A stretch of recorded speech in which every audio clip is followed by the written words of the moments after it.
제목은 플라스틱 빨대를 어찌할까? 작년에 환경부가 일회용품 규제 관련해서 왔다 갔다 많이 했거든요. 그 문제를 좀 다뤄달라라는 취지로 강의를 받았는데요. 일회용이라고 하는 협소한 주제를 다루기보다는 쓰레기와 관련된 큰 틀에서의 이야기를 하고 싶고요. 환경과 관련해서는 어쨌든 기후위기와 순환경제, 탈플라스틱 이 세 가지의 키워드가 산업계까지 포함해서 매우 중요한 화두로 떠오르고 있습니다.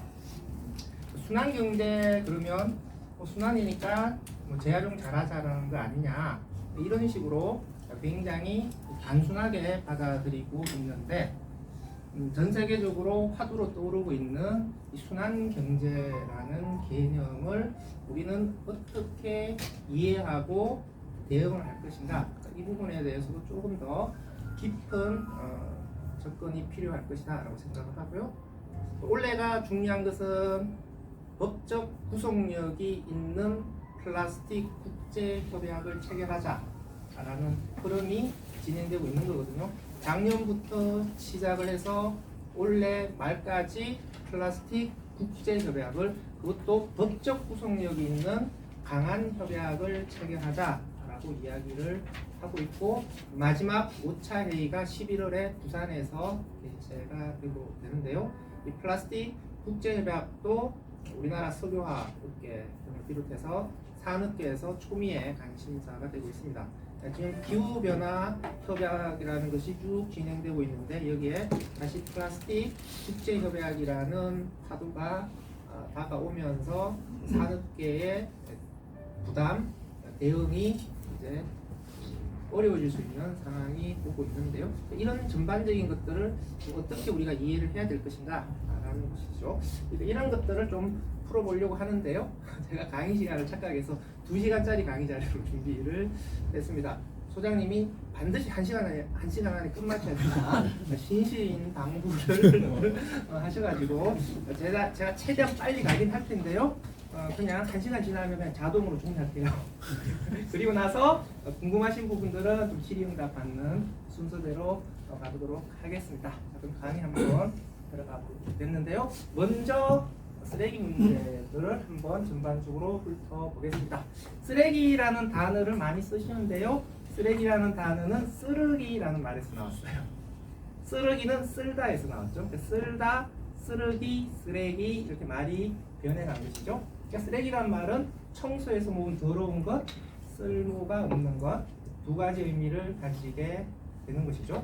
그러니까 쓰레기 관리라는 것은 더러운 것을 깨끗하게 쓸모없는 것을 쓸모있게 위생관리와 자원관리 두 가지 목표를 달성하는 것이다 라는 것이죠. 자, 지금 재활용이 강조가 되면서 위생과 안전과 관련된 문제가 간과되기 쉬운데 우리가 쓰레기를 재활용하자라고 하는 것은 쓰레기가 위생적이고 안전하게 관리될 수 있다라고 하는 것을 전제로 하는 것이죠. 위생과 재활용 두 마리 토끼를 모두 잡아야 되는 것이죠. 두 마리 토끼를 잡으려면 그만큼 투자를 많이 해야 되는 것인데 한국은 쓰레기 종량제를 시행한 지난 30년 동안 이 부분에서 매우 반성할 지점들이 많이 있습니다. 너무 재활용에 편중된 부분들이 있어요. 쓰레기의 위생과 안전이라는 부분에 대해서 국민들의 눈높이를 쫓아가지 못하는 문제가 발생을 하고 있다. 이 부분에 대한 정부와 지자체의 과소 투자의 문제가 있는 것이고요. 결국 이런 문제를 해결하려면 종량제 봉투 가격을 현실화시켜야 되는데 이것이 세금의 인상으로 인식되기 때문에 어느 지자체도 여기에 대한 총대를 내지 않으려고 하는 것이죠. 종량제 봉투 가격이 비현실적으로 낮게 되면은 지자체의 청소 재정에 적자 문제가 발생하는 거고요. 청소 재정의 적자가 심화되면 투자를 못하는 것이죠. 그러니까 사실은 종량제 봉투 현실화라고 하는 것도 종량제 봉투 30년 30주기를 맞이한 시점에서 우리가 한번 생각을 해봐야 된다는 것이죠. 좀 버벅거리네요. 넘어가겠습니다. 자, 쓰레기가 왜 문제가 되는 것이냐? 결국 우리 소비의 문제죠. 빠른 소비, 싼 소비, 일회용 소비, 이런 소비 문화들이 쓰레기 문제를 심화시키는 것으로 가고 있습니다. 일회용 컵을 쓰지 말자라고 하는 것인데 오히려 역행하고 있죠. 지금 식당에서도 다회용 컵이 일회용 컵으로 급속하게 전환이 되고 있고요. 이 욕구에 환경부는 기름을 부어버렸죠. 그러니까 식당 안에서는 종이컵은 써도 된다라고 법적으로 허용을 해줘버리는 상황이고요. 매장 안에서 일회용 플라스틱 컵은 사용이 금지되어 있는데 이 부분에 대한 단속도 실질적으로 되고 있지 않습니다. 이런 상황에서 종이컵 사용을 허용해 주니까 일회용 컵 전체는 써도 되는 거 아니냐라는 인식의 왜곡이 일어나 버리는 것이죠. 일회용 컵 하나 쓰는 것도 문제인데 점점 더 이제 일회용 컵 두 개를 겹쳐서는 엽기적인 행태로 우리 소비 문화가 점점 더 바뀌어가고 있는 것이죠. 배달 문화의 확산 그리고 온라인 문화의 확산도 쓰레기 발생량을 증가시키고요. 이런 문화는 또 1인 가구의 증가라고 하는 사회적 변화와도 연결이 되는 것이죠. 일회용 수세미 나왔어요. 일회용 행주 나왔어요. 일회용 도마도 나왔어요. 일회용 앞치마는 이미 다 경험을 해보셨을 거고요. 요즘은 일회용 충전기도 편의점 가면 팝니다. 그러니까 계속해서 새로운 일회용품들이 등장을 하고 있고요. 코로나 이후로 위생 마케팅이 강화되면서 계속 일회용 문화가 오히려 확산되는 도름으로 가고 있다라고 하는 겁니다. 이 호박이 비닐을 씌우잖아요. 이거를 인큐 비닐이라 그래요. 왜 인큐 비닐이라고 할까요? 호박이 열릴 때부터 비닐이 씌우는 거예요. 왜 호박이 열릴 때부터 비닐이 씌우냐? 예쁘게 키우려고. 그러니까 예쁘게 자라려고 비닐을 씌우는 것이니까 이 인큐 비닐은 성형 비닐인 셈이죠. 그러니까 호박도 맛만 좋다고 해결되는 문제가 아닌 것이죠. 모양도 예쁘잖아요. 그러니까 이런 쓸데없는 낭비가 일어나게 되는 것이죠.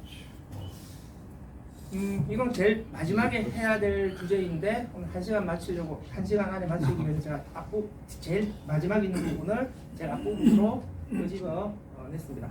옮겼는데요.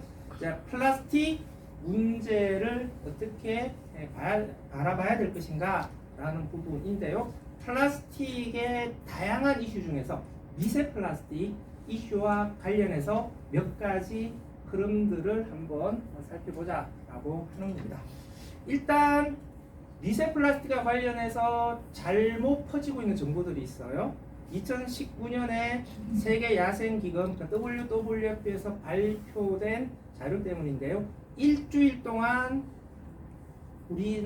전 세계인들이 섭취하는 미세 플라스틱의 양은 5g, 신용카드 한 장 크기다. 이런 이야기들을 많이 하고 있고요. 언론도 이런 기사들을 많이 이야기를 하고 있는데 후속 연구들을 보게 되면은 일주일에 신용카드 한 장을 먹는다라고 하는 것은 너무 과장되었다. 그래서 실제 우리나라에서 나온 연구 결과를 보더라도 5g 정도의 미세 플라스틱이 우리 몸에 들어오려면 한 300년에서 400년 정도를 섭취를 해야 들어오는 양이고요. 유럽의 연구 결과를 보면 한 2만 년 정도를 섭취해야 되는 양이다 라고 하는 것이죠. 일주일에 5g 정도의 미세 플라스틱이 우리 몸에 들어오려면 우리가 먹는 밥 자체가 플라스틱 때문에 까끌까끌해질 정도의 양이다 라고 하는 것이죠. 그래서 미세 플라스틱의 인체 섭취와 관련해서 자꾸 양을 가지고 과장하는 접근법은 팩트에 맞지 않다.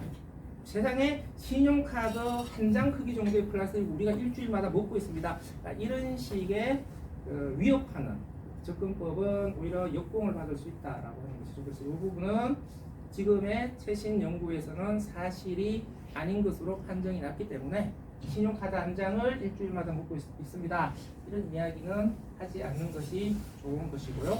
저는 신용카드 한 장 크기가 우리 몸에 계속 들어온다 이런 식의 문제보다도 아주 극소량이 들어오지만 이 극소량의 미세 플라스틱의 인체 유입이 어떤 문제를 일으키는 것이냐 이 문제를 집중하는 것이 바람직하다고 생각합니다. 그러니까 미세 플라스틱의 이슈는 환경 호르몬과 유사한 방식으로 접근을 해야 된다라고 하는 것이고요. 최근에 이제 미세 플라스틱에 대한 관심은 나노 플라스틱으로 옮겨가고 있습니다. 그러니까 5mm 미만 크기를 미세 플라스틱이라고 이야기를 하는데요. 1마이크로미터 미만까지 내려가게 되면은 이제 나노 플라스틱, 초미세 플라스틱이라고 이야기를 하는데요. 왜 나노 플라스틱의 이슈가 중요하냐? 인체에 들어왔을 때 우리 몸에 실제 흡수될 수 있는 크기가 나노 단위거든요. 그러니까 150 마이크론 미만부터 조금씩 들어온다라고 얘기를 하는데 실질적으로는 나노 단위가 되면은 심지어 세포벽을 뚫고서도 들어올 수 있는 크기가 되는 것이죠. 그래서 많은 양이 들어온다라는 것이 중요한 것이 아니라 우리 몸에 실제 흡수될 수 있는 나노 플라스틱이 어떤 경로를 통해서 우리 몸으로 들어오고 있느냐, 이런 문제들에 대해서 집중할 필요가 있다라고 하는 것인데요. 몇 가지의 연구들이 최근에 나왔습니다. 재작년에 나왔던 연구 결과인데요. 종이컵에 뜨거운 커피를 붓잖아요. 그럼 종이컵 안쪽에 비닐이 코팅되어 있죠. 비닐 코팅에 뜨거운 커피가 접촉을 하게 되면은 밀리리터당 10억 개의 나노 단위의 플라스틱이 쏟아져 나오더라 라고 하는 연구 결과가 2022년에 미국에서 나왔고요. 페트병 생수를 조사를 해봤더니만 페트병 생수에서도 밀리리터당 1억 개의 나노 플라스틱이 검출되더라라는 연구 결과가 나왔고요. 최근에 또 유사한 연구 결과가 나왔는데요. 최근에 나온 연구 결과는 개수는 엄청나게 적어요. 적긴 한데 여전히 페트병 생수에 많은 미세 플라스틱이 검출된다라고 하는 사실은 동일합니다. 플라스틱 도마를 사용하는 것도 미세 플라스틱의 우리 인체 유입 경로가 되는 것이고요. 전자레인지에 음식을 돌리는 것도, 그러니까 플라스틱에 담아서 전자레인지에 음식을 돌리는 것도 미세 플라스틱의 흡수원이 된다라고 하는 것이죠. 당근에 랩을 감아서 전자레인지에 돌리게 되면은 현미경으로 보게 되면은 당근 표면에 엄청나게 많은 미세 플라스틱이 붙어 있는 것을 볼 수가 있습니다. 새우깡과 꽃게랑에서도 미세 플라스틱이 나왔거든요. 헬스조선의 작년 보도인데요. 헬스조선에서 새우깡에 대해서 미세 플라스틱 조사를 한 이유는 새우가 바다에서 잡히는 거니까 이 새우가 바다에서 미세 플라스틱에 오염되었을 것이다.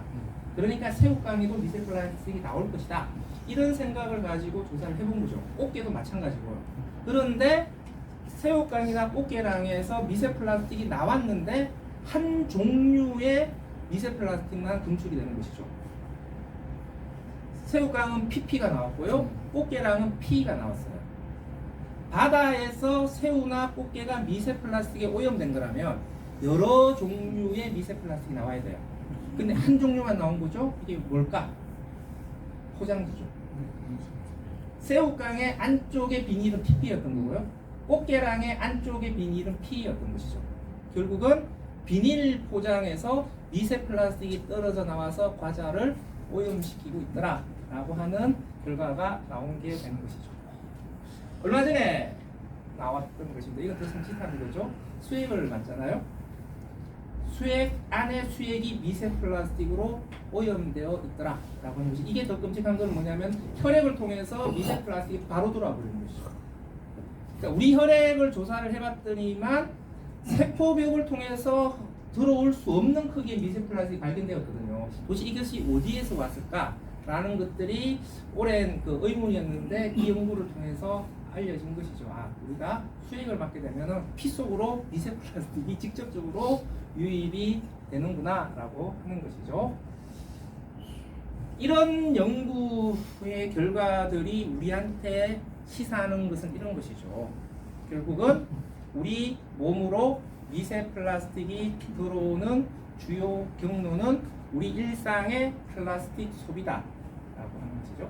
그러니까 미세 플라스틱 그러면 그동안 너무 바다 미세 플라스틱 문제가 부각이 된 것이죠. 그래서 플라스틱 쓰레기를 바다로 버리면 바다에서 플라스틱이 쪼개지면서 그 미세 플라스틱이 수산물을 통해서 우리 몸에 들어오더라. 그래서 미세 플라스틱 급이 나서 수산물 소비 안 할래, 소금도 안 먹을래, 이런 식으로 이야기를 하는데요. 곰곰이 생각해보면은 우리의 음료나 식품 소비를 보게 되면은 일주일 동안 먹는 양 빈도를 생각해봤을 때 바다에서 온 것이 더 많을까, 아니면은 플라스틱 포장으로 된 음료와 식품을 소비하는 양과 빈도가 훨씬 더 많을까? 후자잖아요. 결국 우리 몸에 미세 플라스틱이 들어올 수 있는 주요 경로는 우리 일상의 플라스틱 소비다라는 결론이 나오게 되는 것이고요.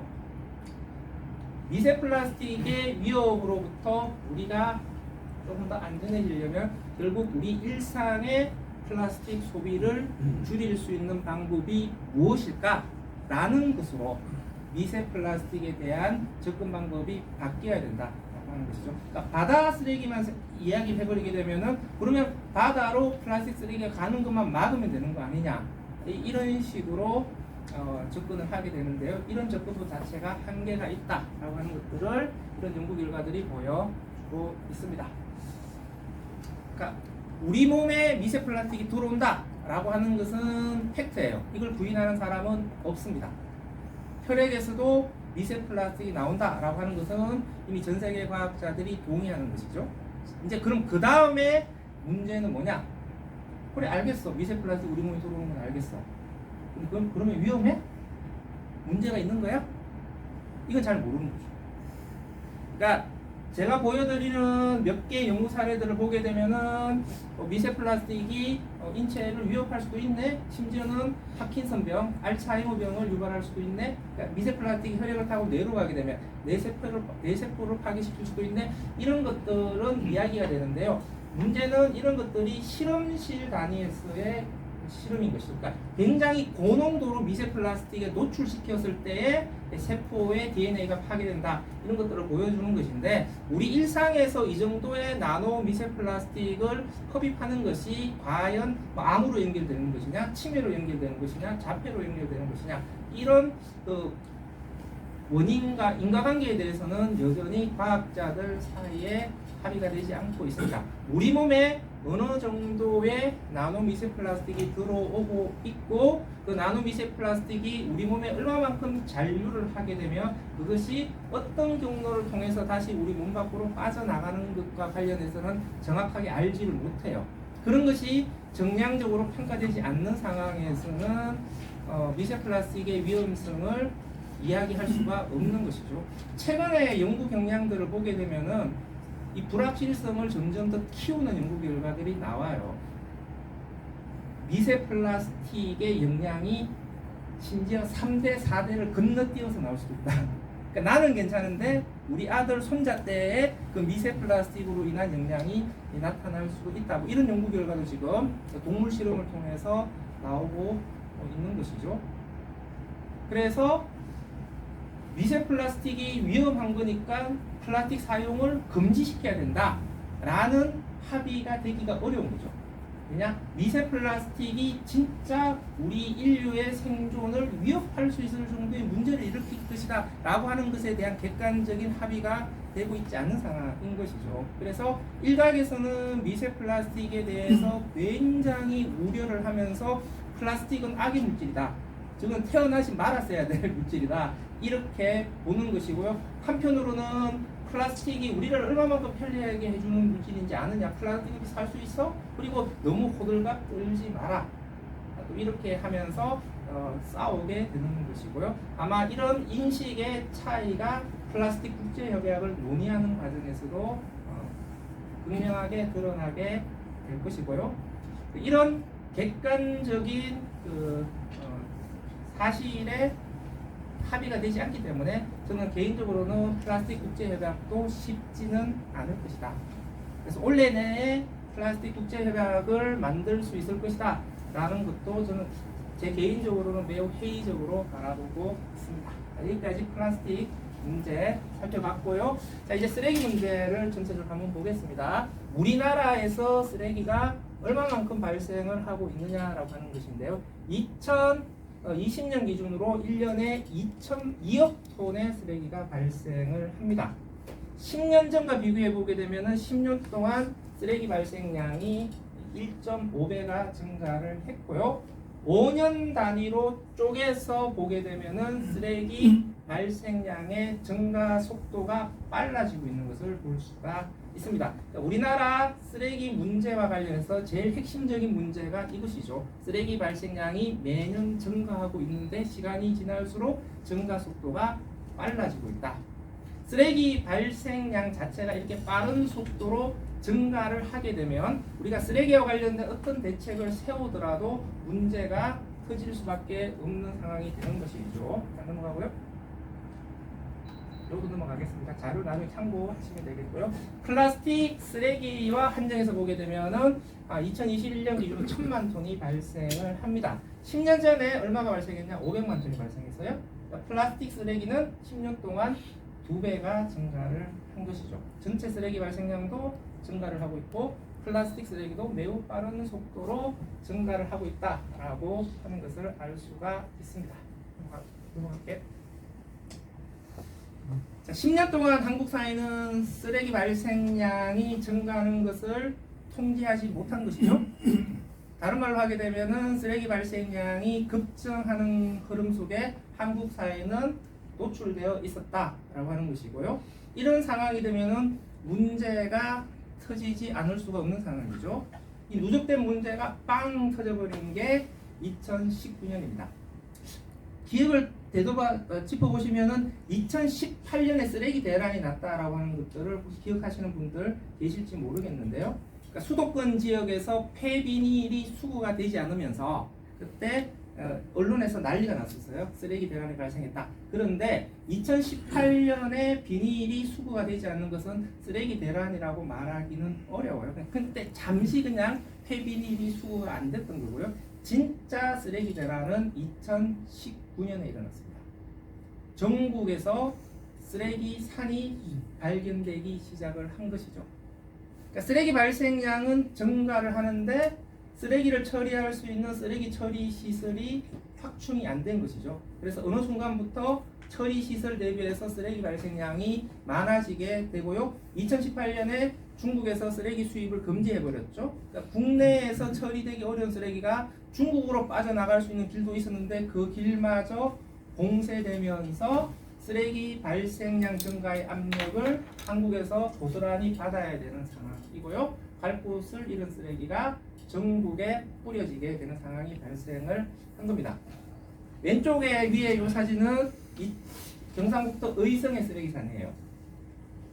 오른쪽의 사진은 필리핀에 쓰레기를 불법 수출했다가 적발되면서 국제적 망신을 당했던 사건이고요. 아래쪽에 두 장의 사진은 경기도 화성과 포천에서 발견된 쓰레기산입니다. 환경부가 2019년 1월에 전국을 대상으로 해서 전수조사를 했어요. 이런 쓰레기산이 몇 개가 발견됐을까요? 2019년 1월 기준으로 235개가 발견돼요. 2010년 8월이 되면 350개 이상으로 더 증가를 하게 됩니다. 사실은 우리가 이때까지 경험해보지 못한 전대미문의 쓰레기 대란 사태가 발생을 한 것이죠. 지금은 겨우겨우 다 치웠어요. 치우긴 했었는데 지금처럼 쓰레기 발생량의 증가가 통제가 되지 않는다면 이런 쓰레기 대란 사태가 앞으로 터지지 않으리라는 보장이 없는 겁니다. 그래서 쓰레기 발생량의 이 증가 흐름 자체가 한국 사회의 가장 큰 쓰레기 리스크다라고 하는 것이죠. 두 번째로는 쓰레기가 어떻게 처리되고 있는가라고 하는 것을 보겠습니다. 2021년 기준으로 57%가 재활용이 되고 있다라고 하는 것인데요. 57%의 재활용률을 우리가 어떻게 인식해야 될 것인가라고 하는 것인데요. 57%의 재활용률은 명목 재활용률이에요. 이 통계의 문제가 뭐냐? 그 재활용의 개념의 문제예요. 우리나라는 쓰레기를 태워서 에너지를 이용하는 것까지도 재활용으로 봐요. 가정에서 과자봉지, 라면봉지 분리배출 하시잖아요. 가정에서 분리배출된 과자봉지, 라면봉지의 대부분은 폐기물 고형연료라고 해서요. 유연탄을 대체하는 연료로 가요. 그러니까 태워서 나오는 열을 이용하는 방식으로 간단 말이죠. 이걸 우리가 에너지 회수라고 이야기를 하는데요. 국제적으로는 에너지 회수는 리사이클링으로 보지 않습니다. 그냥 에너지 회수예요.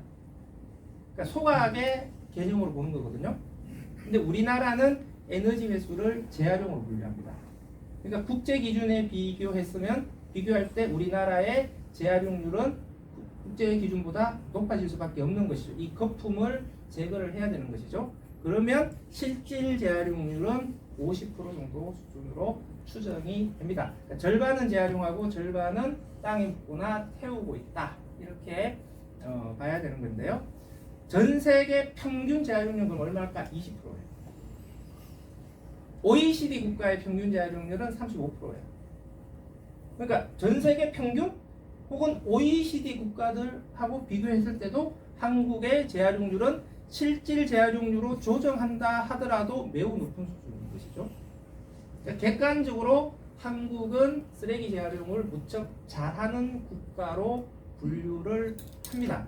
이것도 엄연한 팩터인 것인데요. 그러면 한국의 쓰레기 재활용률은 왜 이렇게 높아졌을까라고 하는 것이죠. 제일 중요한 시작은 1995년입니다. 쓰레기 종량제가 시행이 됐던 것이죠. 종량이라고 하는 것이 양에 따른다 이런 의미잖아요. 그러니까 양에 따라서 쓰레기 처리비를 내게 하는 제도였죠. 그러니까 쓰레기 종량제 시행 이전에는 오물세라는 세금을 통해서 쓰레기 처리비를 징수를 한 것이죠. 그러니까 세금으로 그냥 오물세를 징수를 했기 때문에 쓰레기를 얼마만큼 버리냐, 쓰레기를 어떻게 버리냐와 오물세가 연동이 안 되는 것이죠. 그러니까 사람들이 쓰레기를 제대로 버려야 되겠다는 생각을 못 하게 되는 것이죠. 이것을 쓰레기를 얼마만큼 버리냐, 쓰레기를 어떻게 버리느냐와 내가 얼마를 내느냐가 관계가 있게 만들어져 버리는 것이죠. 그래서 일단 쓰레기는 버린 만큼 돈을 내야 된다. 대신에 재활용품을 배출하는 것은 공짜로 배출할 수 있도록 해주겠다. 이게 쓰레기 종량제의 핵심이거든요. 그러니까 쓰레기 종량제가 시행이 되니까 당연히 사람들은 재활용품을 분리 배출하기 시작한 것이죠. 그래서 1995년 쓰레기 종량제의 시작은 재활용품 분리 배출의 공식적인 시작이다. 이런 의미를 가지게 됩니다. 그럼 종량제 이전에 재활용을 안 했냐? 재활용을 했죠. 어디를 통해서 했냐? 고물상을 통해서 했어요. 근데 고물상을 통해서 이루어지는 재활용은 폐지나 고철같이 돈이 되는 재활용 위주로 이루어지는 것이죠. 그러다 보니까 재활용률이 높아지는 것은 한계가 있는 것이죠. 쓰레기 종량제의 시작은 지자체가 돈이 잘 안 되는 재활용품까지도 수거해서 재활용하는 체계를 만들었다라고 하는 의미가 되는 것이죠. 그래서 공식적인 재활용 체계의 시작은 1995년 쓰레기 종량제부터다라고 볼 수가 있는 것이죠. 1995년에 쓰레기 종량제가 시행되었으니까 시작으로 올해가 30년째가 된다 이렇게도 이야기를 할 수가 있는 것이죠. 자, 10년 뒤가 되면은 음식물 쓰레기까지 분리 배출을 하기 시작을 합니다. 그래서 지난 30년에서 가장 중요한 두 가지 사건이 1995년 쓰레기 종량제 시행, 2005년에 음식물 쓰레기 분리 배출의 공식적인 시작. 재활용품과 음식물 쓰레기까지 따로 배출하는 전국적인 체계가 만들어지기 시작한 것이죠. 지금 다들 너도 나도 이렇게 버리고 있으니까 뭐 이게 별거 아닌 것처럼 보이는데요. 전 세계적으로 봤을 때 재활용품과 음식물 쓰레기까지 따로 구분해서 분리 배출하는 전국적인 체계를 갖추고 있는 국가는 거의 없어요. 매우 어려운 거거든요. 일부 지자체 단위에서 시범 사업을 할 수는 있지만 전국적으로 모든 지역에서 이런 체계가 작동하기는 매우 어려워요. 근데 이 어려운 것을 한국은 한 번도 아니고 두 번이나 성공을 시켰다. 그러니까 지난 30년 동안 쓰레기 문제 해결을 위해서 한국 사회가 손 놓고 있었던 것은 아니다. 매우 열심히 했고 국민들도 매우 열심히 참여를 했다. 그 결과 전 세계 최고 수준의 재활용률이라는 결과를 만들어내었다. 이 측면에서는 우리나라 국민들도 자부심을 가져도 된다라고 생각을 해요. 한국은 엉망이다. 이렇게 너무 자학할 필요는 없는 것이죠. 적어도 쓰레기 재활용이라고 하는 측면에서는 전 세계 어느 나라보다도 놀라운 성과를 한국이 얻었다라고 하는 것이고요. 그레타 툰베리의 기후책이라는 책, 작년에 나온 책에서 쓰레기 파트 보면 한국이 성공 사례로 유일하게 언급이 되고 있습니다.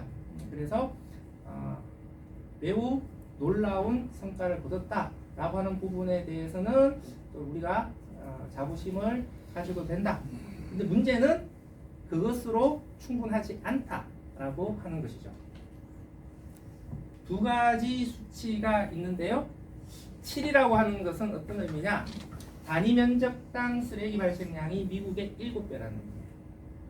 우리나라는 전 세계 최고 수준의 재활용률을 보이고 있는 것과 동시에 단위 면적당 쓰레기 발생량도 전 세계 최고 수준이에요.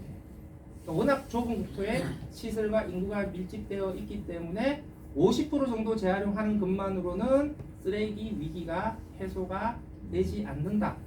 오히려 쓰레기의 절대량은 계속해서 늘어나는 상황이기 때문에 쓰레기 위기는 계속 가중되고 있는 상황이다. 어떤 위기냐? 하나를 꼽으라면은 매립지 부족의 위기입니다. 30이라고 하는 숫자는 우리나라의 전국의 매립장의 평균 수명이에요. 30년 정도밖에 쓸 수 없다라고 하는 것이죠. 소각장과 다르게 매립장은 계속 땅이 소비되는 거잖아요. 소각장은 100톤짜리 소각장을 지으면 100톤을 계속 태우면 되는 거예요. 그런데 매립장은 쓰레기를 묻어야 되니까 땅이 계속 줄어들고 있는 거거든요. 계속 땅이 소비되는 거죠. 그러니까 매립장은 계속 지어 나가야 된단 말이에요. 일종의 땅을 매우 빠르게 소비하는 쓰레기 처리 방법이 매립인 것인데, 한국처럼 땅이 부족한 국가에서는 매립량이 많아진다라고 하는 것은 쓰레기 대란의 리스크를 높이는 문제를 이야기를 하는 것이죠. 지금 매립장이 이렇게 빠르게 차고 있는데 그러면 대체 매립장을 구할 수 있냐? 거의 불가능한 상황이죠. 수도권에 한정해서 보게 되면 문제는 더 심각하죠. 지금 인천 서구에 있는 수도권 매립장을 2,500만 수도권 시민이 이용을 하고 있는데, 지금 3-1 매립장을 쓰고 있는데요. 3-1 매립장 지금 추세대로 매립을 하게 되면은 2035년 이전에 포화 상태에 도달할 수가 있습니다. 지금 몇 천억을 내걸면서 대체 매립장을 조성하겠다라고 재작년에 2차례의 공모를 했는데 여기에 응한 지자체는 0이었어요. 어떤 지자체도 여기에 응하지 않습니다. 그러니까 이 말은 뭐예요? 지금 인천 서구에 운영하고 있는 수도권 매립장이 다 차게 되었을 때 대체 매립장이 없다는 소리예요, 지금. 그러니까 우리나라에서 수도권 지역의 매립장 위기가 특히 더 심각한 것이죠. 전국 평균은 30년인데 수도권에 한정해서 보게 되면은 달랑 10년 정도밖에 남지 않았다라고 하는 것이죠. 이 문제를 어떻게 풀어야 될 거냐라고 하는 것이죠. 그래서 2021년에 폐기물 관리법이 개정되면서 수도권 지역은 2026년부터 종량제 봉투의 매립이 금지가 됩니다. 2030년부터는 전국으로 확대돼요. 그래서 종량제 봉투가 바로 매립해서는 안 된다. 생활 쓰레기 직매립 금지 제도라는 제도가 도입이 되는 것인데요. 2021년 기준으로 6,700톤 정도가 매일 매립장으로 가고 있습니다. 이것을 그러면 소각 방식으로 처리를 해야 된다. 그러니까 태워서 재를 매립하는 방식으로 가야 된다라고 하게 되면 소각장이 얼마가 필요하냐? 7,500톤짜리 소각장이 필요해요. 그러니까 300톤짜리 소각장 25개를 2030년 전까지 전국에 지어야 된다 라고 하는 이야기가 되는데, 이것이 과연 가능할까? 서울의 경우는 한번 볼까요? 서울은 지금 약 900톤의 종량제 봉투가 수도권 매립장으로 가고 있습니다. 이거를 매립하지 않는 방식으로 처리를 하려면은 1,000톤짜리 소각장을 지어야 돼요. 1,000톤짜리 소각장 어디에 지으려고 하느냐? 지금 마포 소각장 옆에 지으려고 해요. 월드컵 경기장들 옆에 보면은 하늘공원, 노을공원 사이에 굴뚝 하나 올라와 있잖아요. 이게 마포 소각장이거든요. 지금 750톤짜리 마포 소각장이 가동 중에 있는데 그 옆에 1000톤짜리 소각장을 지으려고 해요. 마포 가면 지금 현수막 걸리고 난리 났죠. 주민들 입장에서는 750톤짜리 소각장을 운영하고 있는데 또 1000톤짜리를 옆에 지으려고 하는 건 말이 안 된다. 지금 행정소송 들어가 있어요. 주민들은 당연히 소각장 건설에 반대할 수밖에 없는 것이죠. 근데 서울의 입장에서는 1000톤짜리 소각장을 그것도 2027년까지 지어야 되죠. 왜 2027년이냐? 소각장을 지으면 1년을 연장해줘요. 그러니까 2026년 매립금지인데 실제로는 2028년 1월 1일부터 매립금지가 되는 거죠.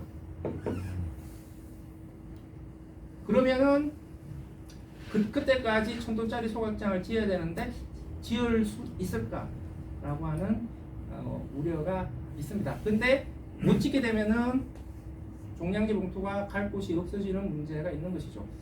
일각에서는 이렇게 얘기해요. 그러면 법을 바꾸면 되는 거 아니냐. 현실적으로 불가능한 건데 법을 어떻게 강제하냐. 그래서 2026년 매립금지 부분을 법을 개정해서 좀 더 늦춰주자라는 주장도 있는데 수도권 지역은 또 그것도 안 통하는 게 뭐냐면은 그러면 그것을 풀어져 버리면 결국은 지금 쓰고 있는 수도권 매립지의 조기 포함 문제가 발생을 하게 되는 것이죠. 그래서 수도권 지역은 어떤 방법을 통해서든 간에 매립장에 들어가는 쓰레기 양을 절대적인 수준으로 줄여야 된다라고 하는 것이죠. 그래서 서울 같은 경우에도 쓰레기 대란의 리스크가 매우 지금 심각한 상황이다라고 하는 것이죠. 여기서 일단 지자체 입장에서는 그래 종량제 봉투가 계속 매립장에 많이 가고 있는데 이 종량제 봉투가 매립을 못하게 되면 어떻게 할 거냐. 당장 소각장 지을 수밖에 없지 않느냐. 그래서 소각장을 짓겠다. 전국의 지자체들이 다 이렇게 계획을 세우고 있어요. 그러니까 현재 지자체 담당자 공무원들이 가장 선호하는 안정적인 직매립 금지 대안 기술로는 소각을 꼽고 있는 것이죠. 현실적으로는 그 부분은 맞다라고 생각을 합니다. 지금까지 개발된 쓰레기 처리 방법 중에서 매립 대안으로서 소각만큼 검증받은 안정적인 기술은 없죠. 근데 장기적으로 봤을 때 계속 쓰레기 발생량이 증가하는 것에 대해서 소각장을 짓는 방식으로 가는 게 맞을까라고 하는 것도 한번 생각을 해봐야 되는 것이죠. 주민 반대의 어려움을 어떻게 뚫을 것이냐. 주민들이 소각장 짓는 것도 싫어하는데 주민 반대를 뚫고서 그 때에 맞춰서 소각장 용량을 늘릴 수 있을 것인가 라고 하는 문제도 있고요. 정책적인 부분에서도 여러 상충들이 일어나고 있습니다. 첫 번째는 탄소 감축의 문제인데요. 결국 기후이기 때문에 2030년, 2050년까지는 탄소 중립으로 가야 된다라고 하는 것이고요. 2050년 탄소 중립으로 가기 위해서 2030년까지도 탄소 배출을 엄청나게 줄여야 되거든요. 우리나라가 유엔에 제출한 탄소 감축 계획, NDC 계획에 따르면 폐기물 분야에서의 탄소 감축은 2018년 탄소 배출량 기준으로 한 45%를 줄이는 걸로 되어 있어요. 폐기물 분야에서 탄소 배출량을 45% 줄이겠다라고 하는 것은 소각과 매립량을 45% 줄이겠다는 얘기거든요. 그러니까 우리나라는 탄소 감축 계획을 이행하려면 2018년에 쓰레기 소각 매립량 기준으로 해서 2030년까지 45%를 줄여야 돼요. 그래서 쓰레기 소각과 매립량을 줄여 나가야 되는데 현실은 직매립 금지에 대응을 하기 위해서 지자체들이 너도 나도 소각장을 짓는 방식으로 가고 있기 때문에 2030년까지 소각량은 오히려 더 증가하는 흐름으로 갈 것이다. 그래서 직매립 금지의 대안으로서 소각 정책만 밀고 나가게 되면은 탄소 감축 계획과의 심각한 상충이 일어나 버리게 된다라는 문제가 있고요. 다음 두 번째로는 순환경제 파트에서도 잠깐 이야기를 할 텐데요. 순환경제 흐름에 대응을 할 수 없게 되는 문제가 발생을 하는 것이죠. 순환경제와 관련해서 여러 조치들이 있는데 그 중에서 산업계 입장에서 가장 중요한 조치 중에 하나는 재생원료 사용 의무화예요. 물건을 만들 때 재생원료를 반드시 사용해야 된다라는 것이죠. 그러니까 아리백은 뭐예요? 기업들이 물건을 생산할 때 에너지는 재생 에너지를 써야 돼. 이게 아리백이잖아요. 순환경제는 물건을 만들 때 원료는 재생 원료를 써야 돼. 이런 새로운 규제가 순환경제 조치로서 나오고 있는 것이죠. EU 같은 경우에는 2025년부터 페트병에 재생 원료가 25% 이상 들어가야 돼요. 재생 원료가 25% 이상 들어가지 않는 페트병은 EU 시장에 판매가 금지됩니다. 2030년이 되면은 재생 원료 사용 비율이 30% 이상으로 넘어가게 돼요. 작년에 나온 새로운 규제안에 따르면은 자동차의 경우에도 자동차 안에 사용되는 플라스틱의 25%는 재생 원료여야 된다. 이런 게 나와요. 의류는 또 어떨까요? 의류에도 재생 원료가 들어가야 되는 것이죠. 전자제품 안에도 플라스틱 재생 원료가 가야 되는 것이죠. 그러니까 탄소 감축의 측면이든지 순환 경제의 측면이든지 아니면 개별 ESG 측면이든지 물건을 만들 때 재생 원료가 들어가야 된다라는 흐름들이 매우 강하게 나오고 있습니다. 이 말은 뭐냐면은 재생 원료가 공급되지 않으면은 공장을 돌리기 어려운 상황이 올 수도 있다는 것이죠. 글로벌 공급망에 들어가려면 에너지는 재생에너지, 원료는 재생원료 두 가지가 구비되어야 된다는 것이고요. 만약에 기업의 입장에서 봤을 때 국내의 재생에너지와 재생원료가 기업이 요구하는 수준에 기업이 요구하는 양만큼 안정적으로 공급이 안 되게 되면 어떻게 될까요? 공장 이전해야 돼요. 결국은 우리나라 산업 경쟁력의 문제와도 연결되는 것이죠. 이게 단순히 쓰레기 문제, 환경 문제로 보면 안 된다는 얘기죠. 이것이 결국은 산업의 문제로 가고 있다. 결국은 기후위기든 순환경제든 이런 요구들이 산업의 패러다임을 지금 바꾸어가고 있는 것이죠. 전환기의 흐름인 것이죠. 그러면은 산업의 관점에서도 재활용 인프라를 더 확대시켜서 고품질의 재생원료가 안정적으로 공급될 수 있는 체계를 만들어야 되는데 소각장을 계속 늘리는 방식으로 쓰레기를 태우겠다. 이렇게 돼버리면은 산업계의 요구하고도 상충이 되는 문제가 발생을 하는 것이죠. 실제 그럴까? 저는 지금 올해 아니야 내년 되면은 그 괴리가 심각해질 수 있다라고 생각을 해요. 지금 LG화학도 그렇고 지오센트릭도 그렇고 롯데케미칼도 그렇고 어마어마한 규모의 열분해 시설들을 짓고 있어요. 열분해 시설이라고 하는 건 뭐냐면은 비닐을 열분해시켜서 기름으로 돌리는 거예요. 석유를 가지고 비닐을 만들었잖아요. 그러니까 비닐을 열분해시켜버리면 다시 석유로 돌아가요. 그리고 이 석유를 가지고 플라스틱을 만들 수가 있는 거죠. 왜? 재생원료를 공급을 해야 되니까 석유화학 업체들도 플라스틱을 재활용할 수 있는 어마어마한 대규모의 플랜트들을 지금 짓고 있는 것이죠. 근데 대규모의 재활용 시설은 지었는데 이 재활용 시설을 돌릴 수 있는 쓰레기가 없어요. 그래서 아마 내년이 되게 되면은 저는 폐비닐 전쟁이라고 하는데요. 폐비닐 전쟁이 심각하게 벌어질 것이다. 그러니까 산업계에서는 재생원료를 공급해야 되니까 재생원료 공급을 위한 쓰레기가 필요한데 지금 이 쓰레기를 공급해 줄 수 있는 가장 유력한 주체 중에 하나의 지자체는 소각장 지어서 비닐 다 태우겠다. 이렇게 가고 있는 것이죠. 그러니까 이런 것들이 지금 계속 안 맞는 것이죠. 그러니까 지자체는 지자체 생각만 하는 거거든요. 근데 이게 단순히 지자체가 자기 쓰레기를 잘 관리하겠다라고 하는 식으로 해결될 수 있는 문제가 아니다. 국가 전체적으로 이 인프라를 어떤 식으로 구성을 해야 될 것인가라는 것들을 종합적으로 바라봐야 된다라고 하는 겁니다. 그래서 단기 대응책으로는 소각장 확대는 불가피하다라고 생각을 하지만 소각장 일변도로 앞으로 계속 쭉 가는 것은 이런 모순들을 증폭시키는 요인이 될 것이다. 그래서 소각 정책을 추진함과 동시에 순환경제 제로 웨이스트 조치도 강화되어야 된다.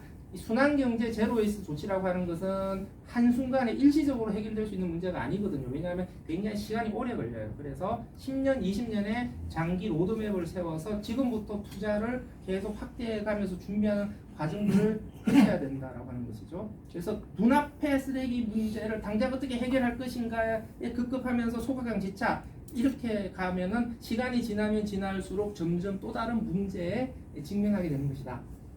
그래서 신규 소각장은 지으면서도 제로 웨이스트 정책을 강화하게 되면 어떻게 되냐? 기존에 지어놓았던 소각장 폐쇄해 가야 되는 것이죠.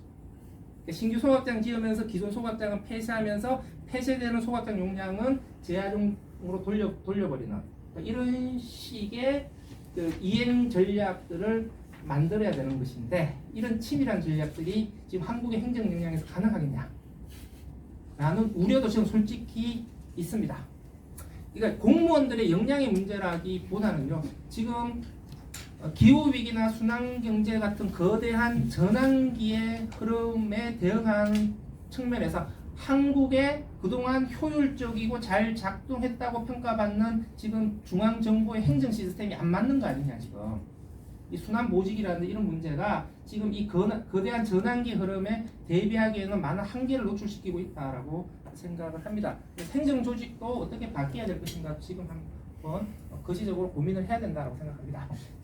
쓰레기 문제를 살펴봤는데 이제 자원 공급의 문제를 살펴보겠습니다. 결국은 자원 소비의 폭발적인 증가가 자원 위기와 생태 환경 위기와 경제 위기 세 가지 쌍둥이 위기를 세 쌍둥이 위기를 만들어내고 있다라고 하는 것인데요. 자원 소비의 증가 흐름을 한번 보겠습니다.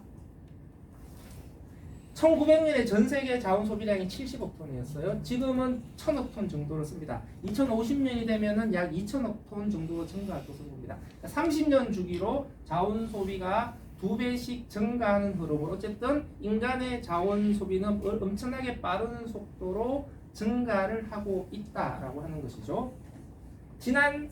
앞으로 30년 동안 인간이 사용하게 될 금속 자원의 양은 7만 년 동안 인간이 지구에서 캐다 쓴 금속 자원의 양보다 많을 것이다 라고도 추정을 합니다. 그러니까 인간의 자원 소비의 절대량이 엄청나게 증가를 하고 있고 증가를 해왔고 앞으로도 증가할 것이다 라는 것인데, 물론 70년대에 자원 고갈의 위기가 나왔지만 인간은 잘 극복을 해왔죠. 그래서 지금 자원 고갈의 위기도 앞으로 인간은 극복해 갈 수 있을 것이다 라고 하는 전망도 있습니다. 그래서 자원 소비의 절대량만 가지고 인간은 자원 고갈의 위기에 직면하게 될 것이다 라고 단정할 수는 없다라고 생각합니다. 매장량의 측면에서 보게 된다면은 빠른 시간 안에 우리 인류가 자원 고갈의 문제에 직면하지는 않을 것이다 라고 생각을 하는데요. 단순히 매장량만 볼 문제는 아니다라고 생각을 합니다.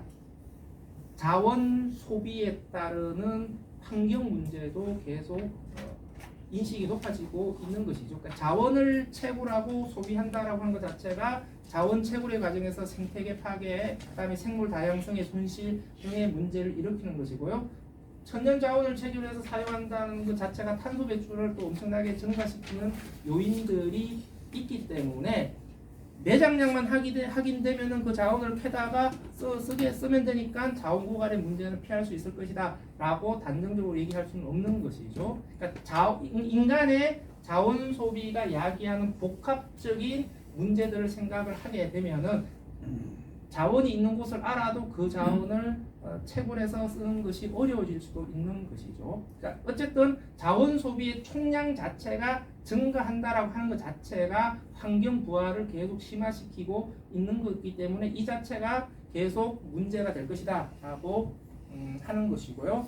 여기에 더해서 자원 보호주의와 자원 민족주의 경향도 점점 더 심해질 겁니다. OECD 보고서에 따르면 2010년 이후로 자원 수출 통제 건수가 엄청나게 증가하는 경향을 보이고 있습니다. 대표적인 사례가 인도네시아의 사례인 것이죠. 니켈만 예로 들면은 인도네시아가 니켈 광물의 수출을 지금 전면 통제하고 있습니다. 전 세계 니켈 매장량의 25%가 인도네시아에 매장되어 있다라고 얘기를 하고요. 매년 채굴되는 니켈의 절반 이상이 인도네시아에서 나오고 있다라고 이야기를 하죠. 니켈이 왜 중요하냐? 결국 전기자동차 배터리, NCM, 삼원계 배터리의 양극재에 들어가는 핵심 광물이 니켈이잖아요. 전기차 시대에서 배터리 때문에 니켈의 중요성이 점점 더 커지고 있는데 전 세계에서 니켈을 가장 많이 가지고 있는 인도네시아에서 니켈 광물은 수출하지 않겠다. 이런 식의 조치를 취하고 있는 것이죠. 그러니까 인도네시아는 니켈을 비싸게 팔겠다. 단순히 이런 요구를 넘어서서 니켈이 필요로 하면은 인도네시아에 공장을 지어라. 지금 이것을 최종 목표로 하고 있는 것이죠. 인도네시아의 최종 목표는 전기 자동차 배터리와 전기 자동차 공장까지 인도네시아 유치해서 돌리는 것을 목표로 하고 있고요. 포도 자동차와 현대 자동차가 지금 배터리와 관련해서 인도네시아에 투자를 하고 있습니다. 결국 인도네시아의 야심은 화석연료 시대가 끝나고 전기차 시대가 오게 되면은 자기들이 오펙과 같은 역할을 하겠다.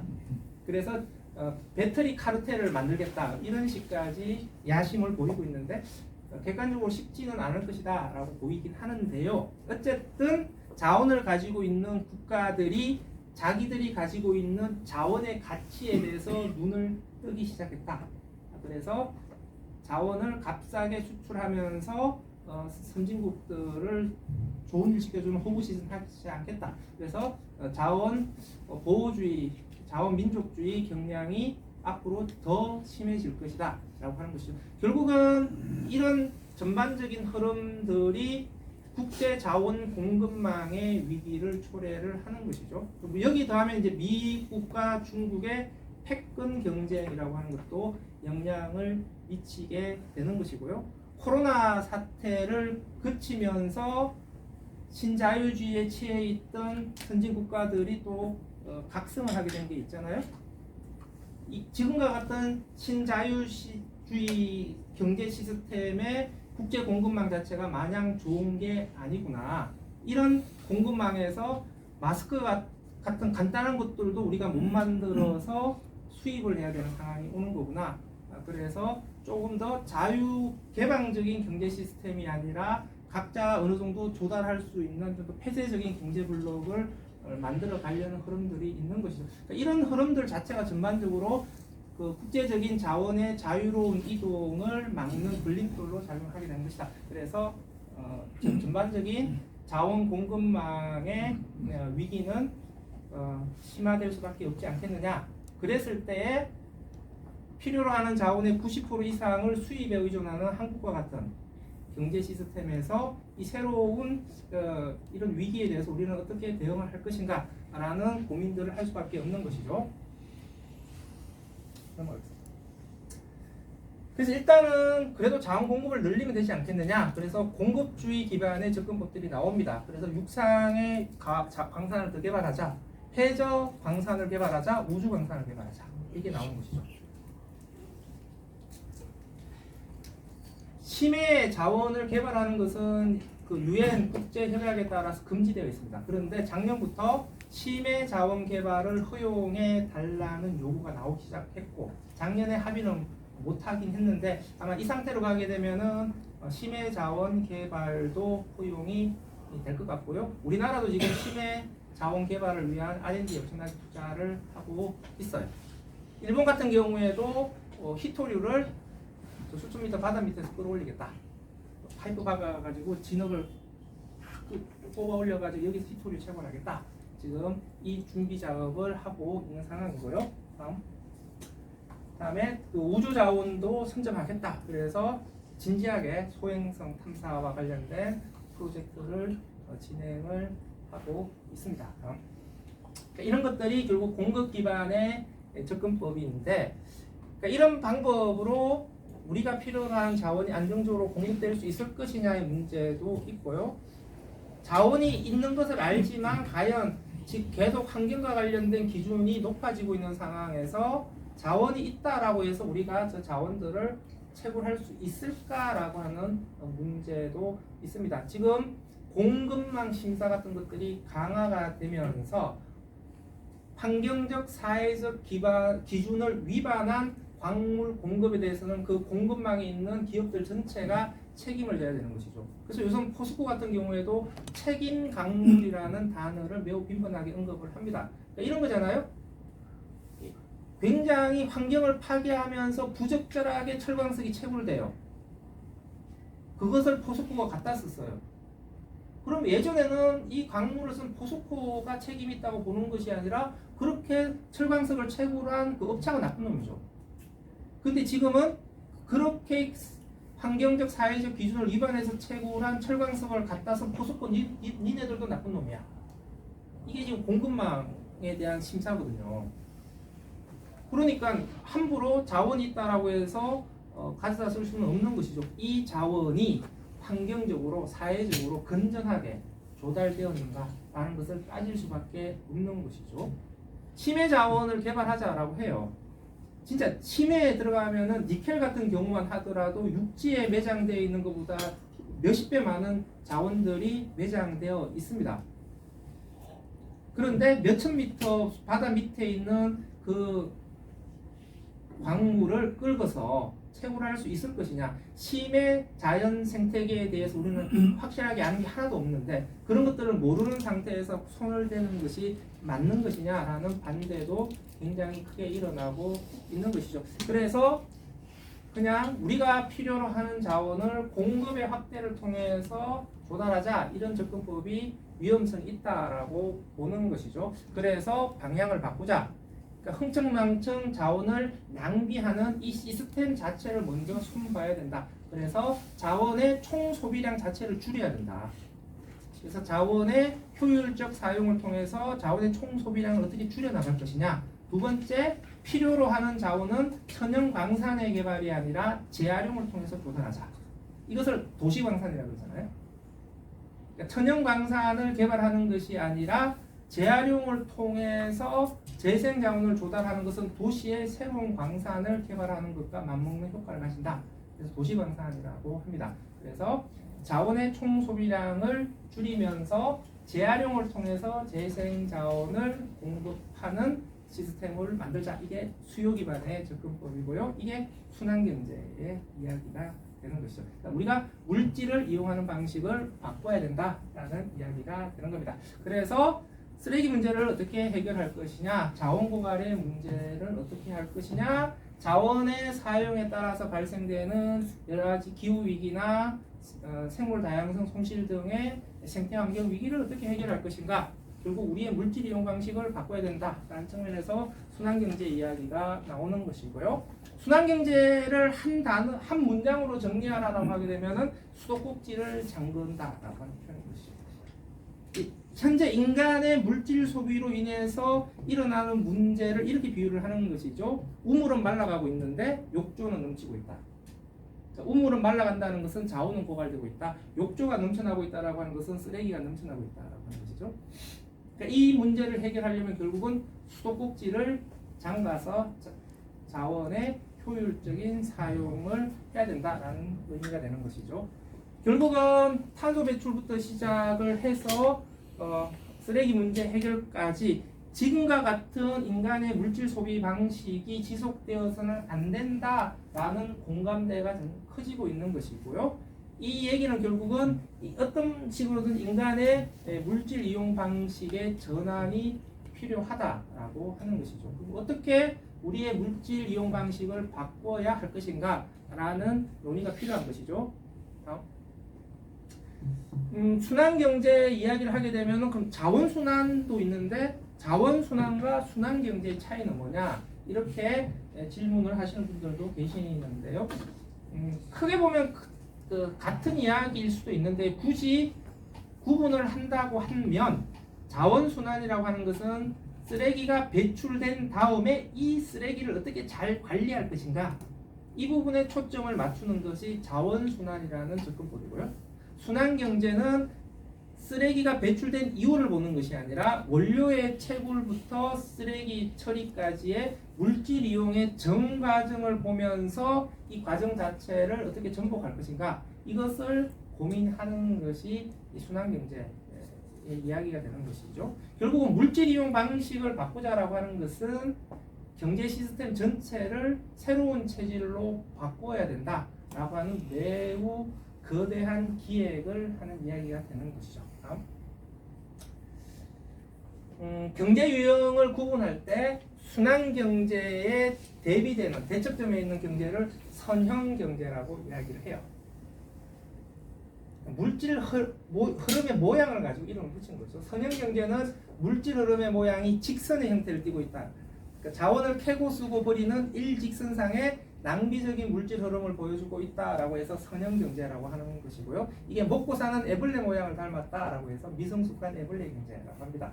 그러니까 선형경제 흐름에서는 자원고갈과 환경오염 문제를 피할 수가 없는 것이죠. 그러니까 이 문제를 해결하려면 자원을 무한반복해서 돌려서는 구조로 가야 된다. 우리가 쓰는 자원을 재생 가능한 자원과 고갈 자원. 그러니까 재생 가능한 자원은 광합성을 통해서 끊임없이 새로 만들어진 자원을 얘기하죠. 그러니까 식물 자원을 얘기합니다. 그래서 바이오매스와 고갈 자원 두 종류의 자원을 우리가 얼마만큼 지속 가능하게 돌려 쓸 수 있을까? 그래서 양방향의 순환이 일어난다라고 해서 순환 경제를 성숙한 나비 경제라고 이야기를 합니다. 그래서 선형 경제에서 순환 경제로 가야 된다라고 하는 건데 가운데에 재활용 경제라는 개념이 버티고 있습니다. 현재 우리의 경제 시스템은 재활용 경제 단계인 것이죠. 재활용을 한다는 점에서 선형 경제와 구분이 되고요. 재활용을 함에도 불구하고 물질 흐름의 주류는 여전히 선형 경제에 머물러 있는 것이죠. 그러니까 재활용이라고 하는 것이 물질 흐름의 모양 자체를 본질적으로 바꾸는 데 실패를 한 것이죠. 재활용을 함에도 불구하고 천연 자원은 계속해서 투입을 해야 되고 쓰레기는 계속해서 발생량이 증가하는 것이죠. 그러니까 재활용이 문제를 전혀 해결하지 못하는 상태, 그러니까 불완전한 재활용이라고 이야기를 하고요. 현재의 우리나라의 경제 단계가 이 재활용 경제에 머물러 있다라고 하는 겁니다. 그러면 순환 경제로 가기 위해서는 무엇이 필요할까? 원론적인 측면에서 크게 세 가지가 필요합니다. 첫 번째로는 물질 소비 총량 자체가 줄어들어야 되는 것이죠. 그러니까 물질 소비 총량이 증가를 해버리게 되면은 재활용만으로는 우리가 필요로 하는 자원을 조달할 수가 없는 것이죠. 왜냐하면 재활용이라고 하는 것은 소비를 하고 쓰레기가 나온다라는 걸 전제로 한 거잖아요.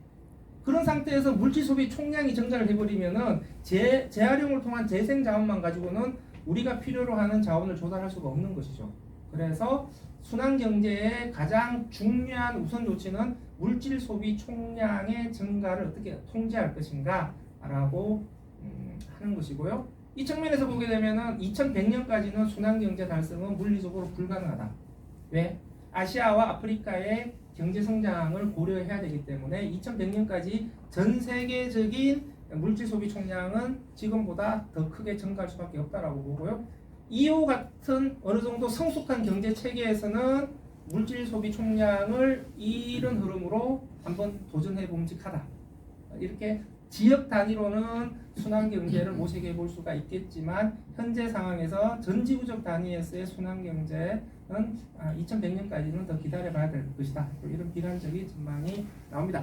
그래서 어쨌든 순환 경제에서의 순환이라는 말에 우리가 착각하면 안 된다는 것이죠. 순환 경제에서 순환이라고 하는 것은 재활용을 잘하자라고 하는 것만을 이야기하는 것이 아니라 물질 소비가 줄어드는 것을 전제로 한 재활용을 이야기를 하는 것이다. 그러니까 재활용 만능주의 프레임에 빠져버리면 순환 경제의 중요한 맥을 놓쳐버린다 라고 하는 것이죠. 다음 두 번째는 재활용률을 100%에 가까운 수준으로 높여야 된다라고 하는 것이고요. 재활용률을 높이기 위해서는 어떤 조치들이 필요할 것인가 라고 하는 것들을 고민을 해봐야 되는 것이죠. 현재와 같은 종량제 시스템에서의 분리배출 방식으로 100% 재활용까지 갈 수 있을 것이냐, 이게 안 된다라고 한다면 어떤 조치가 필요할 것이냐 라고 하는 겁니다. 그러면 독일과 같이 페트병에 350원의 보증금을 붙이는 방식, 그 보증금을 통해서 거점에서 깨끗한 쓰레기를 모으는 이런 좀 더 보증금과 같은 고도화된 시스템을 도입하는 것, 그다음에 종량제 봉투로 배출된 것들을 종량제 봉투를 뜯어서 다시 한번 재활용할 수 있는 것들을 한번 털어내는 또 혼합 쓰레기의 전처리 방식. 그러니까 결국은 분리배출이라는 이 하나의 수단에만 의존하는 것이 아니라 보증금, 분리배출, 전처리 이런 3중의 중점적인 체계 구축들을 통해서 어떻게든 거물을 여러 개 쳐서 새는 것들을 최대한 잡아내야 된다. 이런 시스템들을 복합적으로 어떻게 구축할 것이냐, 이런 것들이 앞으로의 과제가 되는 것이죠. 세 번째가 재생원료의 품질인 것이죠. 생산자들에게 재생원료를 반드시 써야 된다라는 의무가 나온다라고 얘기했잖아요. 그러면 생산자들이 재생원료를 써야 되면 물건을 만들 때 원료가 들어가는 거니까 그 물건을 만드는 데 필요한 원료의 품질이 기준을 충족시켜야 되는 것이죠. 그러니까 고품질의 재생원료가 나와야 되는 것이죠. 이 말은 뭐냐면은 재활용의 내용이 바뀌어야 된다는 것이죠. 재활용을 한다라고 하는 사실 자체가 중요한 게 아닌 것이죠. 그러니까 재활용이 두 가지 의미가 있거든요. 쓰레기 관리로서의 재활용, 산업에 필요로 하는 원료 공급으로서의 재활용. 지금은 쓰레기 처리로서의 재활용이에요. 쓰레기 처리로서의 재활용은 뭐냐면 소각장과 매립장에 쓰레기를 안 보내는 것을 최우선으로 겁니다. 어떤 식으로든지 재활용만 하면 돼요. 허접하게 재활용하더라도 그 재활용은 의미가 있는 거예요. 왜? 소각과 매립량을 줄인 거니까. 그런데 산업의 원료 공급으로서의 재활용으로 가게 되면은 허접하게 재활용하는 것은 아무런 의미가 없습니다. 그거는 그냥 우리가 못 쓰는 거니까 다시 쓰레기로 보내. 재활용하고 나서 다시 쓰레기로 처리해야 돼. 이렇게 되는 것이죠.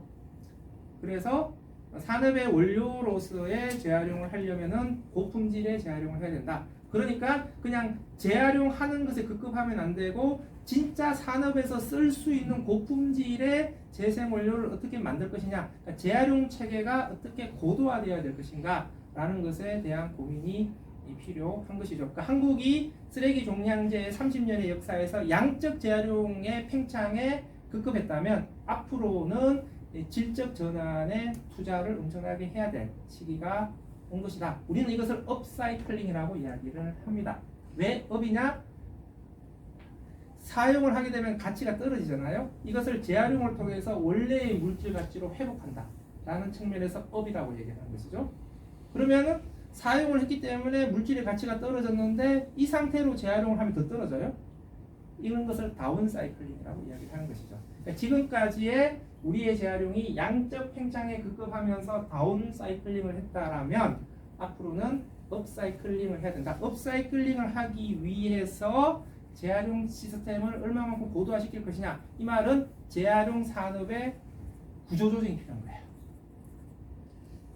이 말은 구조조정에 따르는 극심한 사회 갈등이 일어날 수도 있다. 결국은 정치적 리더십이 앞으로 매우 중요하게 될 것이다 라고 하는 겁니다. 지금 어쨌든 전환기인 것이고 전환기에 맞는 우리 구조조정이 곳곳에서 필요한 것이고 이것은 쓰레기 쪽도 예외는 아닌 것이다. 대표적인 게 결국은 대기업이 재활용 시장에 참전할 수밖에 없는 상황이 오게 되는 것이고 업사이클링으로 가기 위해서는 대기업 대자본의 참여는 불가피하다라고 생각을 합니다. 그런데 한국의 재활용 시장은 영세한 중소기업이 장악하고 있고 중소기업이 해야 되는 업종으로 보호하고 있죠. 이런 충돌이 일어나고 있는 것이죠. 그래서 향후 몇 년 동안 이 문제를 어떻게 사회적 갈등을 최소화시키면서 구조조정을 잘할 수 있을 것이냐라고 하는 것도 매우 중요하게 될 것이다 라고 생각합니다. 다음에 닫힌 고리 재활용, 열린 고리 재활용이 있는데요. 10분만 더 쓸게요. 12시가 좀 넘어갔는데요. 소장님 저 노래 보고 계신 것 같아서 10분만 더 쓰겠습니다. 닫힌 고리 재활용이 있고 열린 고리 재활용이 있는데요. 페트병을 페트병으로 재활용하는 것을 닫힌 고리 재활용이라고 해요. 페트병을 섬유로 재활용한 다음에 이 섬유가 쓰레기로 소각 매립되는 것을 열린 고리 재활용이라고 해요. 순환 경제로 가려면 닫힌 고리 재활용으로 가야 돼요. 그러니까 페트병 재활용의 목적은 페트병이 다시 페트병으로 순환하는 겁니다. 페트병을 가지고 옷 만들었다라고 하는 것에 대해서 우리가 매우 열광을 하는데 이게 어떤 문제냐? 옷은 재활용이 안 돼요 지금. 그러면 페트병이 옷으로 재활용한다면 쓰레기로 버려져요. 이거는 결국은 페트병을 만들기 위해서 석유는 계속해서 투입돼야 되는 것이고 섬유 쓰레기는 계속해서 나오는 것을 의미하는 것이죠. 그러니까 이런 열린고리 재활용은 물질 이용의 근본적인 문제를 해결할 수가 없는 것이죠. 그래서 업사이클링으로 가야 되고 업사이클링으로 간다라고 하는 것은 닫힌 고리 재활용의 흐름을 만들어내는 것이다. 넘어갈게요. 다음 넘어갔고요. 이게 산업적인 어떤 함의를 가지는 것이냐, 생산자의 실질적인 책임의 강화를 이야기한다라고 제가 말씀을 드렸는데요. 결국은 산업의 패러다임이 바뀌는 겁니다. 다음 두 가지를 생각하셔야 돼요. 첫 번째는 제품의 설계 단계에서 재사용, 재활용될 수 있는 제품을 만들어라. 그래서 제품의 디자인과 관련된 규제가 매우 강화될 겁니다. 이후에 에코 디자인 규정이라고 하는 게 올해부터 시행이 돼요. 이게 상징적인 겁니다. 그러니까 재사용, 재활용이 되지 않는 제품은 앞으로 시장에 판매되기 어려운 상황이 오게 된다. 그러니까 예쁘게 만들어서 많이 파는 게 중요한 것이 아니라 환경과 관련된 기준을 얼마만큼 잘 충족시키는 것이냐라고 하는 것이 기업의 경영에서 매우 중요하게 될 것이고 이런 것들이 ESG 흐름에도 고스란히 반영이 되는 것이다 라고 하는 겁니다. 두 번째, 다음 재생원료가 반드시 사용이 되어야 되는 것이다 라고 하는 것이고요. 이건 앞부분에 제가 말씀드린 게 있으니까 그걸로 대체하고 넘어가겠습니다. 그래서 순환경제는 환경 문제가 아니라 산업의 문제이고 산업 패러다임의 전환을 의미하는 것이다 이렇게 보셔야 될 것 같고요. 하나만 더 붙이게 되면은 ESG 흐름도 보셔야 됩니다. 이제 ESG 공시 의무라고 하는 게 도입되는 거잖아요. ESG 공시 의무라고 하는 것은 기업이 ESG 활동을 얼마나 잘하는지에 대해서 관련된 기준에 근거해서 보고서를 만들어서 투자자에게 공개를 해야 되는 의무를 이야기합니다.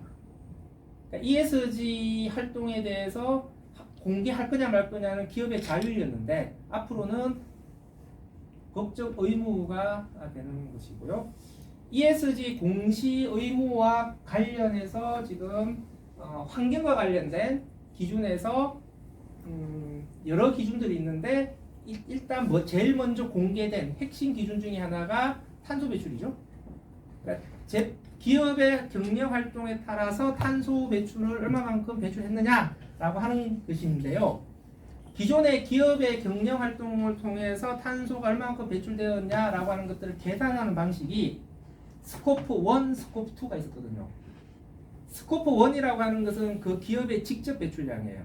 그러니까 공장에서 석유나 석탄을 얼마만큼 썼냐, 그 공장에서 석유와 석탄을 쓰면서 직접적으로 탄소를 얼마만큼 배출했냐, 이게 스코프 1 배출량이에요. 스코프 2 배출량은 간접 배출량이라고 하는데 공장을 돌리려면 전기를 써야 될 거 아니에요. 이 전기는 석탄 화력 발전소에서 만들었다. 그러면 이 공장에서 쓰는 전기를 만들기 위해서 석탄 화력 발전소에서 석탄을 태우면서 탄소를 배출시켰을 거 아니에요.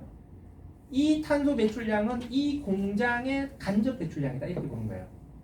그래서 스코프 1, 스코프 2는 그 사업장의 직간접 탄소 배출량을 이야기하고요.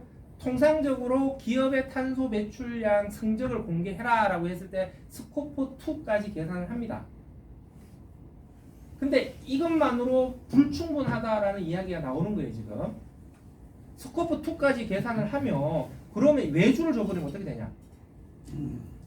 그러면 자기 공장에서 제품을 생산한 건 아니잖아요. 그러니까 그 기업의 탄소 배출량은 줄어든 걸로 나와요.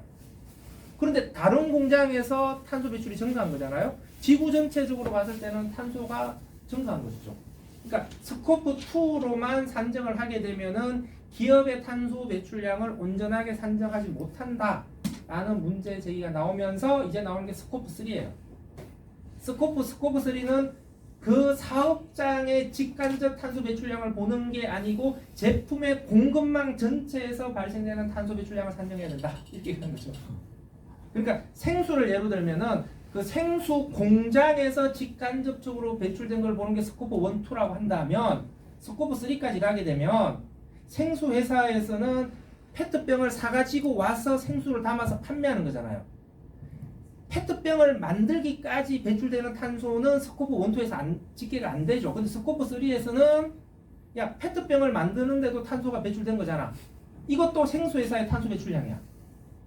이게 소비자한테 판매되면 쓰레기로 버려지고 이 쓰레기가 소각될 거 아니야. 이 소각장에서 배출되는 것도 생수로 인한 탄소 배출량이야. 이렇게 정과정을 보자. 이렇게 가는 것이 스코프 3 흐름입니다. 이게 어디까지, 어느 산업까지, 어떤 기업까지 확대될지는 지켜봐야 될 것 같은데요. 스코프 3로 갈 것이다 라고 하는 이 대세와 관련해서는 대체로 동의를 하고 있습니다. 그러니까 스코프 3로 가는 건 확실해. 다만 시기의 문제야 라고 하는 것인데요. 스코프 3라고 하는 것이 가지고 있는 의미가 무엇일까 라고 하는 것도 한번 생각을 해봐야 되는 것이죠. 저는 이제 스코프 3까지 가게 되면 탄소 배출과 순환경제는 한 몸이 되는 것이다. 지금은 재생원료가 들어간 페트병을 생수회사가 구매를 하는 것은 그냥 비용만 증가시키는 거예요. 그 기업의 스코프2까지 계산하면은 재생원료가 많이 들어가 있는 친환경적인 페트병을 구매하는 것은 그 기업의 탄소 배출량 저감에 아무 도움이 안 돼요. 하지만 스코프3로 계산을 하게 되면은 재생원료가 많이 들어간 페트병을 사용한 생수회사는 탄소 배출량이 줄어든 걸로 계산이 되는 겁니다. 재활용이 잘 되게끔 디자인을 해라라고 하는 것도 마찬가지로 재활용이 잘 되게끔 디자인을 해서 재활용량이 증가를 하게 되면은 이 기업의 탄소 배출량도 줄어들게 되는 것이죠. 그러니까 순환 경제를 잘 하는 기업이 탄소 배출량이 줄어드는 기업이 되는 것이죠. 그래서 스코프 3로 간다라고 하는 것은 개별적인 쟁점들이 탄소 배출이라는 관점에서 하나의 이슈로 다 합쳐지게 되는 것이다 라고 하는 것이고요. 결국은 이런 것들이 결국은 산업의 문제로 귀결되고 있다라고 하는 겁니다. 그러니까 지금 제일 멍청한 것이 환경과 관련된 규제를 강화를 하게 되면은 비용이 증가하니까 규제를 하면 안 된다라고 하는 것인데요. 그러니까 내수 경제에 만족할 거라면 그렇게 가도 된다고 봐요.